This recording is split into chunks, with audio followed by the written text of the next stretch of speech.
Welcome in, everybody, to another episode of 410 Sports Talk. I'm Glenn Martin. I'm here with James Haskell.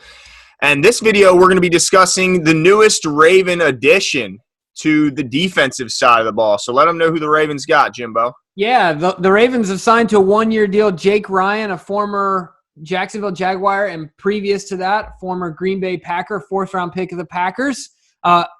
We've done well with inside linebackers coming from the Jags. That's true. Darryl Smith and that's all I can think of. But okay, yeah. But he's 28 years old. He's been injured for the past 2 years or so. Hasn't really played any significant time since 2017. But he's already amassed 213 tackles, forced fumble, 15 tackles, and in only 45 games. So not terrible. I think he's already made his mark as a decent run stopper. So it'll be interesting to see what sort of impact what sort of role he takes on into the Ravens defense. But I'll tell you what, Glenn, before I ask you a question, I think it's funny that this was like Adam Schefter news of the day last night or this morning because there's nothing else going on. Yeah, not a ton going on. But so tell me what you think, though. What kind of role do you think this guy's going to play? Yeah, I think he is just a depth guy. I would say bring him in kind of and hope he can do what Bynes did last year. Just a guy that can help solidify, being a first and second down linebacker. Good, as you mentioned, good against the run. I noticed in 2017 he only missed 2 tackles all year. So like you mentioned, I mean, proved himself to be a quality run defender and also improved his pass coverage by a large margin. Just a year before that, he was a liability. He was giving up, I think, 88% of the targets thrown his way were completed, which is just an insane number. But that number dropped dramatically the following year, and as well as his run stuffing grade jumped a big amount. So, he struggled early on, like most fourth-round linebackers will. But he really kind of improved. And then he had the big knee injury, tore his ACL in 15, was it?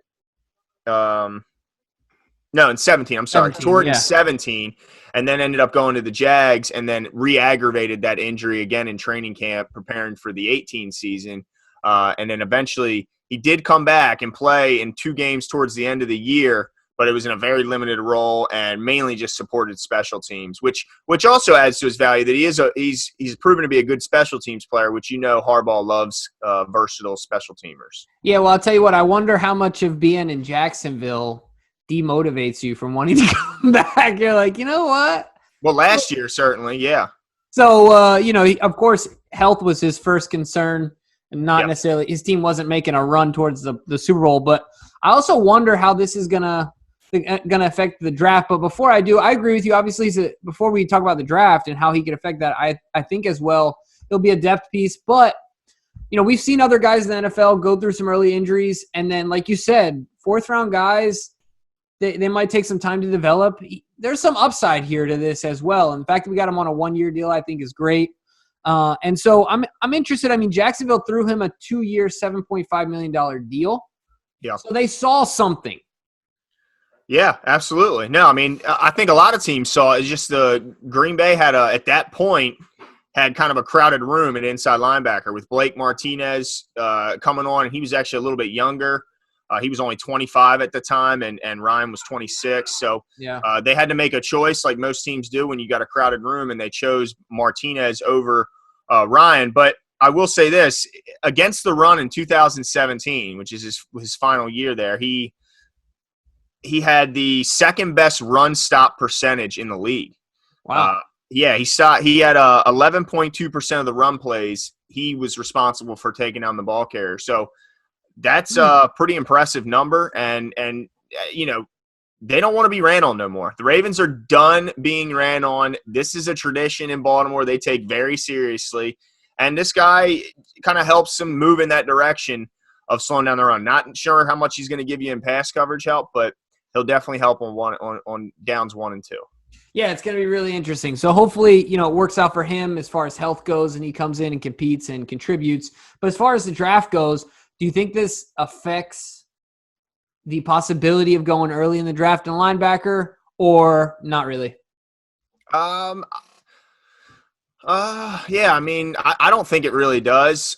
because it's a minimum deal. I mean, there's no guarantees tied to it. So really, he could end up being just a camp body. We don't know.